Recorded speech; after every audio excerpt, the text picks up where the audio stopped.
Kita ke sorotan lainnya, Saudara Suharsono, rekan kerja kuli bangunan Peggy Setiawan saat di Bandung angkat bicara. Suharsono alias Bondol menegaskan Peggy ada di Bandung pada 27 Agustus 2016 atau saat malam peristiwa pembunuhan Vina dan Eki. Kaget. Saya itu masih di Bandung. Suharsono alias Bondol menegaskan bahwa penetapan Peggy sebagai tersangka pembunuhan Vina dan Eki adalah salah sasaran. Pasalnya, saat 27 Agustus 2016, Peggy sedang berada di Bandung bersamanya. Di waktu bersamaan, Vina dan Eki menjadi korban kebrutalan geng motor. Suharsono mengaku dirinya dan Peggy sedang membangun rumah Bapak Aceng. Bahkan saat malam kejadian, Suharsono bilang Peggy tengah mengantar dirinya ke Terminal Lewi Panjang, Bandung. Kaget. Saya angkut belakang, saya naik, yang nganter Robi, Ibnu, sama si Peggy. Tanggal berapa kan? Tanggal 27 Agustus tahun 2016. Sekitar jam 8 saya naik angkot Di Bandung ya? iya, Jam 8 pagi apa malam? malam Jam 8 malam. habis gajian saya langsung naik angkot ke Lewi Panjang, mobil Godwill. Iya. Si Peggy-nya sampai ke angkot aja, nggak ke langsung terminal. Artinya Peggy saat itu memang ada di Bandung ya? Iya, masih di Bandung, mengantar ke angkot, Terminal, ya? ke angkot aja. Posisi Terminal. Bandung ya? Posisi Bandung, udah pulang dia aja ke Bedeng lagi. Nggak mungkin. Iya, langsung membunuh orang juga tuh. Nggak mungkin. Saudara, polisi mulai memeriksa Linda, sahabat dari Vina, dalam lanjutan kasus pembunuhan Vina dan Eki yang terjadi 8 tahun lalu. Ditemani kuasa hukum dan keluarga, Linda mendatangi Polres Kota Cirebon untuk menjalani pemeriksaan, termasuk dimintai keterangan terkait kasus pembunuhan Vina dan Eki di Cirebon, Jawa Barat. Sosok Linda yang merupakan sahabat Vina ini diperiksa penyidik kepolisian sebagai saksi.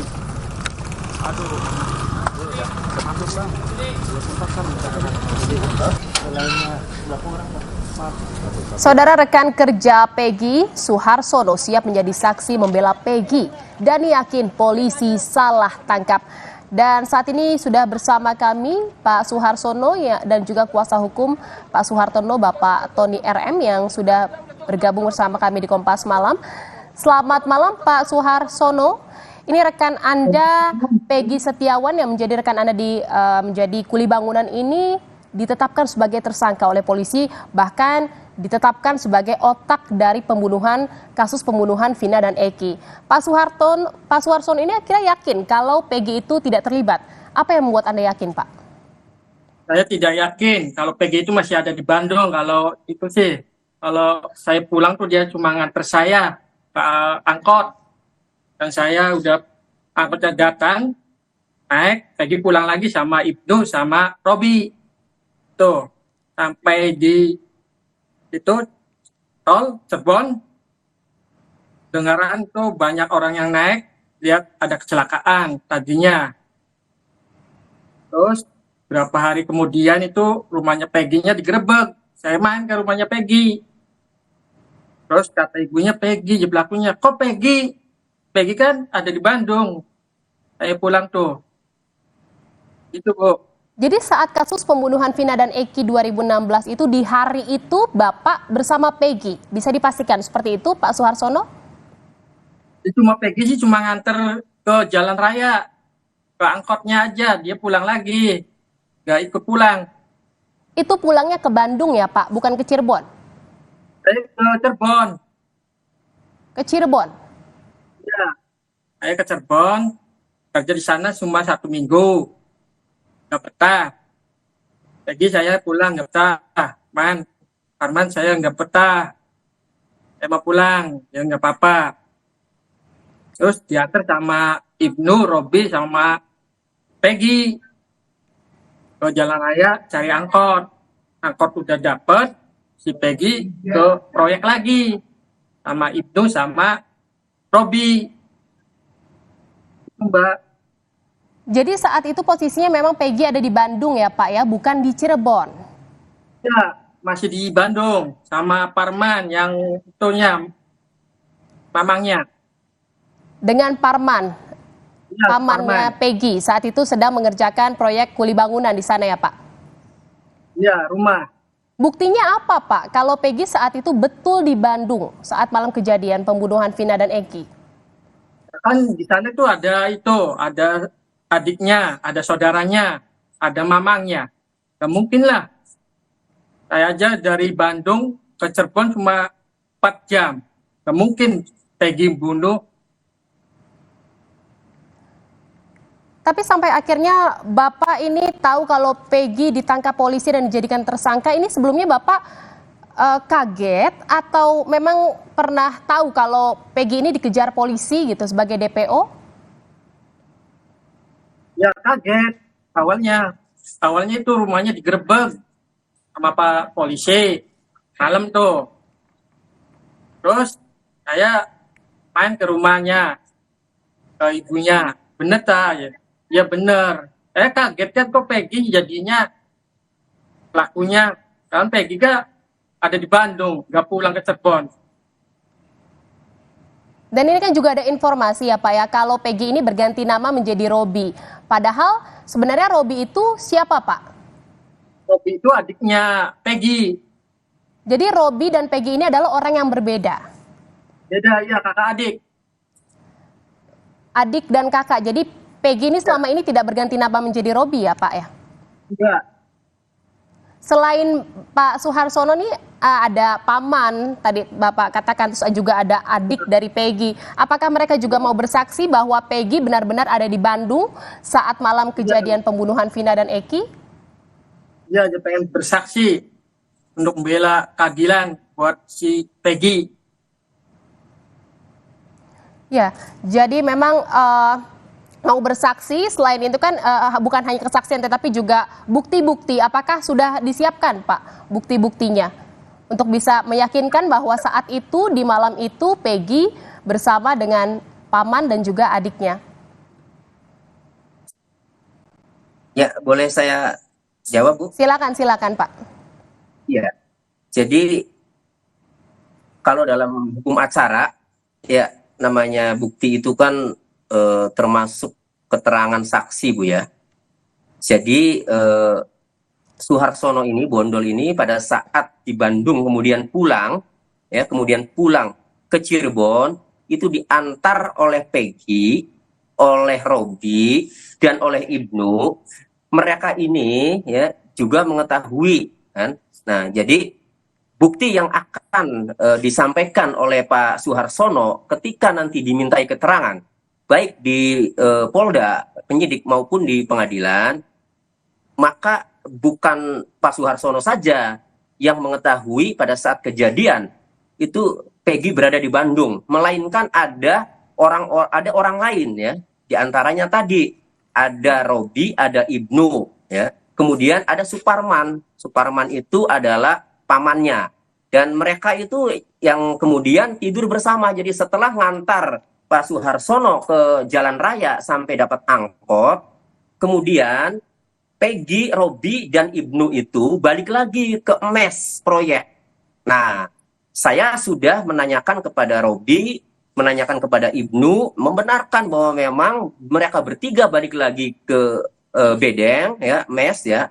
Kemudian mereka tidur di sana. Itu, Bu. Jadi bukti yang akan disampaikan, ya, yaitu alat bukti dari keterangan saksi selain Pak Suharsono ini, ada lagi orang yang melihat. Kemudian tadi baru saja saya komunikasi dengan Pak Agus, ya. Pak Agus itu adalah pemilik proyek, ya, yang mempekerjakan, yang meminta kepada bapaknya Pak Rudi, ya, untuk membangun proyek. Pemilik proyeknya saya telepon tadi membenarkan bahwa memang tahun 2016 itu dia meminta Pak Rudi untuk mengerjakan rumah tinggal dia di desa Rancamulya, ya, Kecamatan Rancamanyar, Kabupaten Bandung.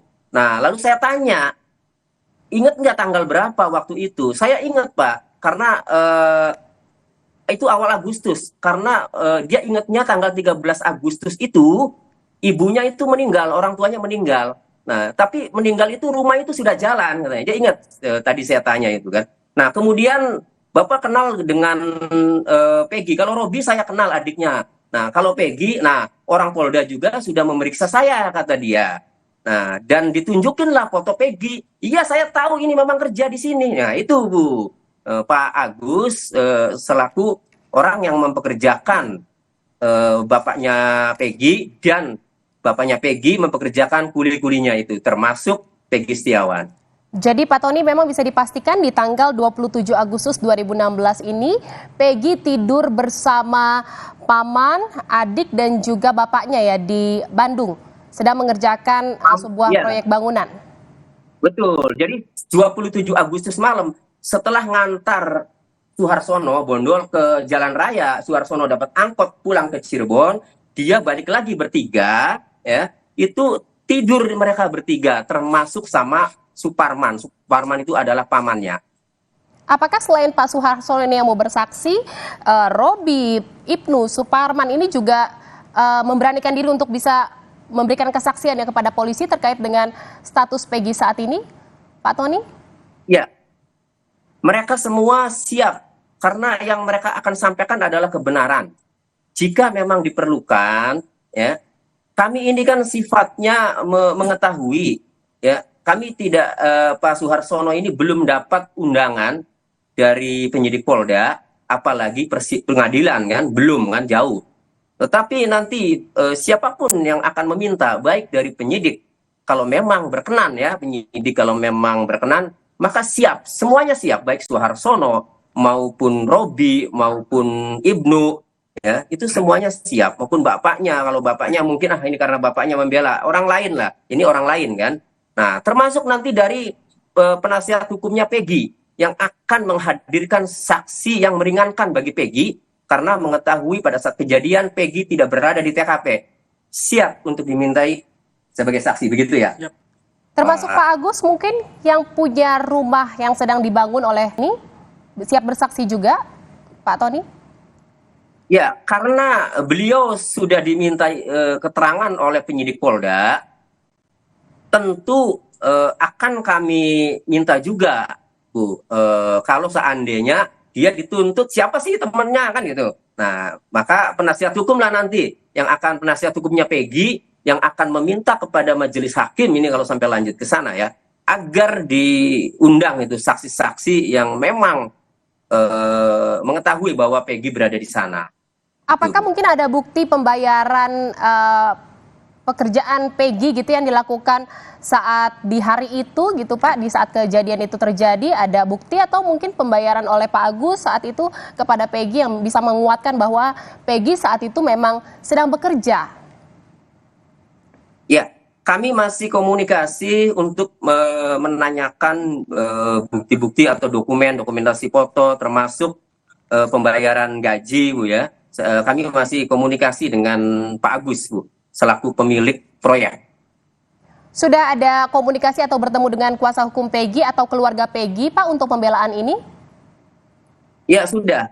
Makanya kami sampaikan kepada pihak pengacara atau penasihat hukum Peggy bahwa Pak Suharsono ini siap untuk bersaksi atau dimintai keterangan di tahap di tiap tahap pemeriksaan maupun sampai ke persidangan. Tapi Jadi sejauh kami, ini belum ada undangan dari polisi ya Pak ya untuk bisa memberikan keterangan Pak Suharsono kepada ya, polisi. Kalau pendapat kami sih, pendapat kami ya, polisi kalau memang bisa ya, karena ini sudah ramai, sudah viral, kalau memang mau fair ya, kalau memang mau fair, polisi panggillah penyidik nih, panggillah Suharsono Bondol. Karena ini kan sudah ramai, sudah viral, muncul kesaksian Pak Suharsono ini. Kalau fair, tapi pengalaman saya sebagai penasehat hukum, sebagai praktisi hukum, biasanya penyidik itu tidak mau mengambil saksi yang meringankan yang menjadi tersangkanya kan, biasanya. Tetapi ya mudah-mudahan lah dengan adanya pemberitaan seperti ini, mungkin penyidik mendengar ya, supaya fair bisa juga untuk mendengarkan keterangan saksi Bondol ini. Dari Pak Bondol atau Pak Suharsono ingin menyampaikan sesuatu Pak terkait dengan kasus ini dan ingin meyakinkan bahwa memang Peggy tidak bersalah. Ya, Peggy tidak bersalah, yakin. Dia tuh ada di Bandung. Yakin dan siap untuk bersaksi ya Pak ya? Ya. Ya. Boleh dikatakan Pak, mungkin saya siap bersaksi jika dibutuhkan, seperti itu ya Pak ya? Baik, terima kasih atas perbincangannya Pak Suharsono dan juga kuasa hukum Pak Suharsono ada Bapak Tony RM. Terima kasih Bapak-Bapak, selamat malam, salam sehat.